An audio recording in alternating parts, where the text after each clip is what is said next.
किसी भी कौम को अगर तबाह करना हो तो सबसे पहले उस कौम की तालीम को तबाह करो। उसके बाद उस कौम को नौजवानों को नशे का आदी बनाओ। हमारे मुआशरे का सबसे बड़ा नासूर मंशियात फरोशी है, जिसने हज़ारों घर तबाह कर दिए हैं। आम दुकानों से लेकर तालीमी इदारों तक मंशियात बआसानी मिल रही है। नौजवान नस्ल को तबाही से बचाओ, ऐसा ना हो हमारी आने वाली नस्लें तबाह हो। हमारे शहरों में, गाँव में और आसपास के इलाकों में काफ़ी लोग उसके शिकार हो चुके हैं।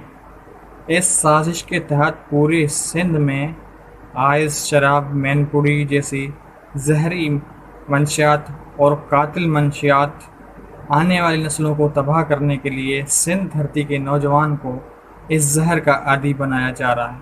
इस सिंध के नौजवानों को बचाओ, मंशियात फरोशी के खिलाफ आवाज़ उठाओ।